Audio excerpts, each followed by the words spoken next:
Good morning, good afternoon, good evening, folks. Michael Zuber, one rental at a time. It is Thursday, and you know what that means. That means we get the one and only Jonathan Twomley. How you doing, sir? I'm doing well, other than probably you guys can see my eyes all swollen. Yeah. Don't mind me blinking and winking and stuff the whole time.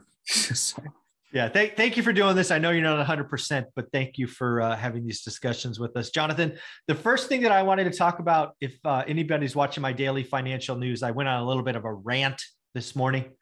I think the Federal Reserve missed an opportunity to kind of take control of the environment, and they did not. I was hoping for a half, but calling for a quarter, given that's what they've been telegraphing. James Bullard, only Fed president to dissent. He wanted a half. But Jonathan, I think Jerome Powell missed it. I do. I don't. I think he once again is kowtowing to Wall Street, and he's not thinking about Main Street. But maybe you have an alternative opinion, or you can guide me in a better place. Well, I don't know. I mean, we've talked about this before about the signal that it would send if there was a really aggressive rate hike. Mm-hmm. I think probably what's going through their minds is worrying about shocking all of the markets, and especially now with probably what's going on in Ukraine, and there's a lot of uncertainty around. I think they probably were feeling a little bit gun shy. And also, I mean, I think that this looks like sort of a return to where we were in 2018, where they're trying to normalize rates by the slow and steady and cautious kind of drip of raising rates. Yes. I do not personally, I'm not like upset about this. Like, I mean, I think it's good that they're starting to raise rates. I think it's necessary. And I think probably they're in a pretty tight spot, and they've got to do it, but they've got to do it in such a way that, they don't cause the economy to crash. And that's the line that they're trying to walk. So I think it's fine. I think, time will tell if this works or not, if it starts to rein in inflation or not. I mean, I suspect it's not going to rein in much inflation with a quarter point, but if they continue to raise rates, then I think that, it'll start to have an effect, hopefully without crashing the whole thing. Yeah, well, let's. If I were to step back and try to look at it from what I assume Powell's trying to do, I think you're right. Right, he's trying to pull the proverbial soft landing. Yeah. Again, if I step back, I would say you missed your opportunity. You're a year late, right? You printed, I don't know, $5 excess trillion because they got 9.1 or whatever it is on their balance sheet. I think they're long past a soft landing, and thus back to a kid, right? When you're ripping a Band-Aid off of one of your children, right? You can either do it slow, one hair at a time, which is the drip analogy in this discussion, with a quarter point, or you just go, okay, honey, it's going to hurt, but it's going to be over fast. I think they're choosing the proverbial easier route that ends in a nasty surprise, because I think a recession has to happen. Given all the money that's been printed, all just everything going on, I think a recession. I think we delayed a recession in 19 because of the pandemic, came out of nowhere, and I think you're going to pay it with interest. Thus, you either suffer now or you have. They're talking about PCE, or inflation, not getting back to 2% all the way into 2024. Yeah, that's 33 months from now. Inflation not getting back to, you mean coming back down to 2%. Yeah, their target rate. So they're talking about PCE, personal consumption expenditure, being in the mid 4s by the end of this year. So nowhere close. The high, or the low 3s by the end of next year. And the year after that, maybe the low 2s. That means CPI is going to be crazy for a couple of years. But I don't think we should get back down to 2% inflation. I don't think that's healthy. I think a higher inflation number is actually healthier for the economy. Somewhere maybe around 3%, right? 3.5%. 2% was a target because they were always trying to get there. They're trying to goose it. Yeah, trying to get up to 2%, which they had trouble doing for years. But I think that 3% would be perfectly healthy. We don't need to get back to 2. Mm-hmm. But I kind of feel like, I mean, I agree with you that a recession is going to happen one way or another. I do think that they're trying to engineer a soft landing. I'm not so sure that the difference between like a quarter point and a half point would really make that much difference in terms of inflation, if the signal that they're sending is they're going to be raising rates, so get ready for it. Whereas maybe a half point, like a really aggressive half point, would really shock markets, and that probably is what they were trying to avoid. I mean, again, we were talking about this before. Mm-hmm. We get 7% inflation or 8% inflation. It's not good, but it's also not. This is not 20% inflation. This is not like, Paul Volcker territory yet. Anyway, so I don't think that like a shocking signal to the markets is necessary as much as telling them, hey, look, we're taking away the punch bowl a little bit of, so get ready. This is more like last call, right? It's not like, exactly. It's not like, hey, like, yeah, yoink, here it goes, but I think it's more like, hey, last call for alcohol. Yep. You don't have to go home, but you can't stay here. Yeah. Well, that's where I kind of diverge. Is I think the Fed needed to shock Wall Street. Now is the best time ever, right? The Fed has 2 mandates. I mean, Paul Volcker, Jerome Powell said repeatedly yesterday in his news conference that we have 1.7 job openings for every unemployed person. Yeah. So congratulations, Jerome. You've nailed full employment better than anybody ever has.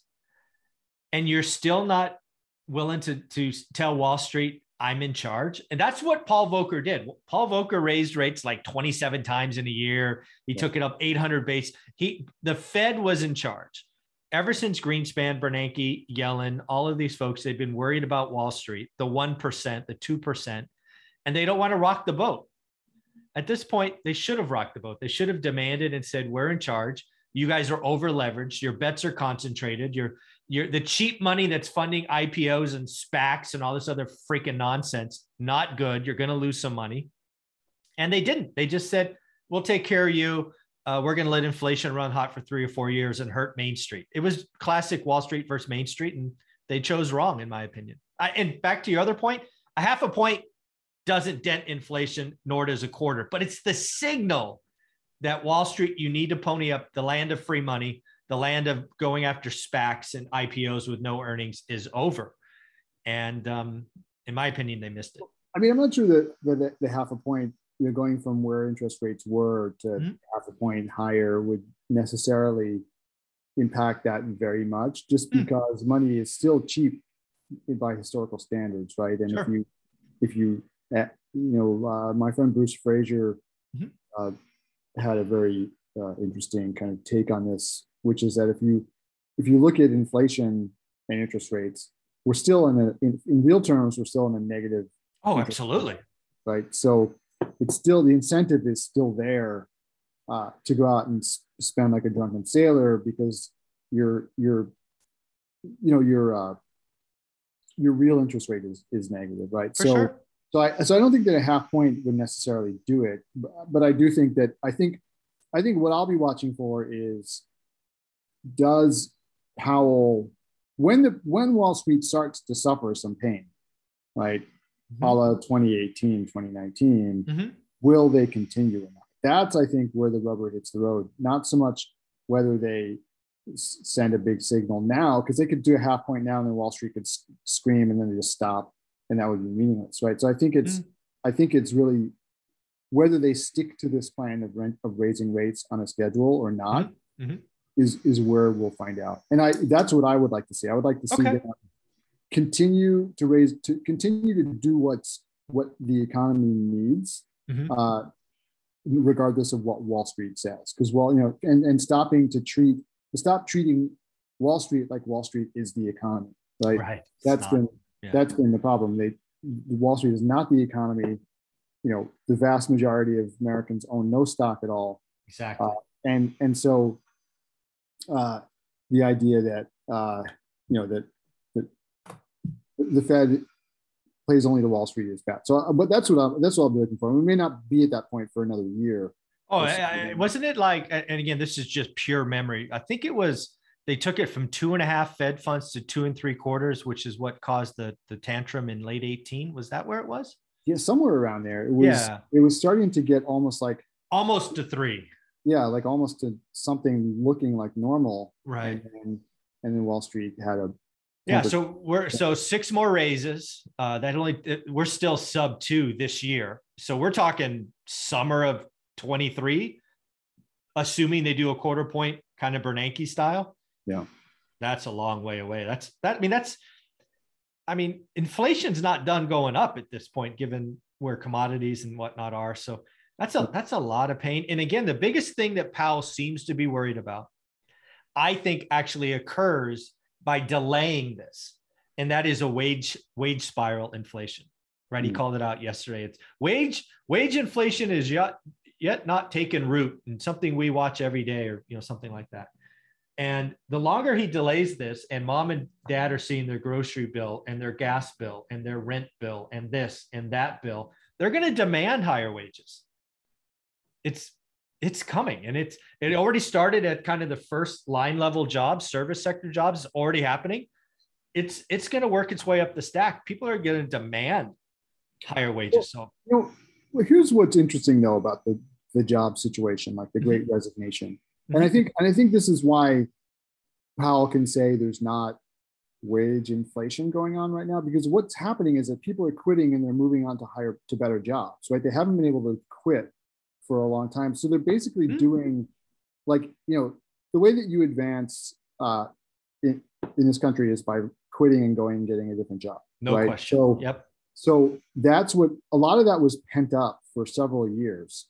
And so now people are all of a sudden, all at the same time, doing, it's just like, a lot of the other things we've seen where there's like a lot of pent up things happening at the same time, or like a lot of people. So like with this, like move to the suburbs that now nobody's talking about anymore, right? That it was like people, like sort of 3 years of people moving to the suburbs got condensed into a couple months, right? Or, I think we're seeing the same thing here. So that individual people may be making more money, but the job is not paying more, right? It's simply people going from lower level to higher level jobs.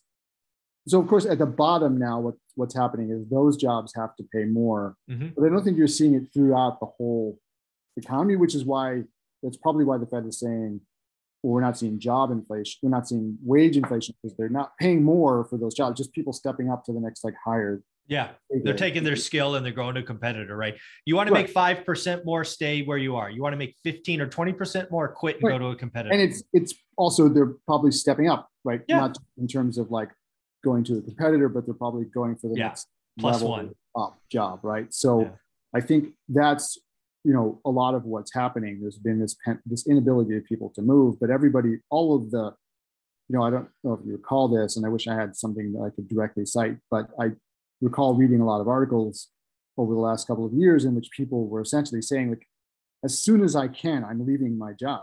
Yeah. Right. And something like 75 or 80% of people were like, I'm out of here as soon as it's possible to get out of here.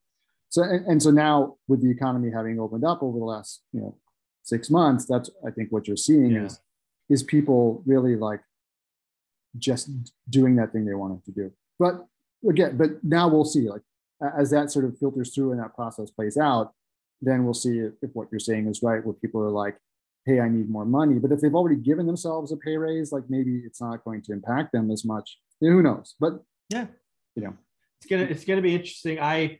Again, the Fed, in my opinion, had two choices. They chose they chose the easier path, at least in the short term. I think there's going to be nasty surprises around the corner, but we shall see. Jonathan, how can people follow you and get part of your world? Well, there's a number of ways. If you would like to invest in deals that I sponsor or co-sponsor, you can Google my company, Two Bridges Asset Management, and fill out the investor form that you'll find there. You can join my free Facebook group, which is the multifamily investment community, where we have a lot of discussion around multifamily investing issues. And if you would like to join my coaching program, you can go to multifamilylaunchpad.org/join and check it out. Thanks, Jonathan. Appreciate you. Absolutely.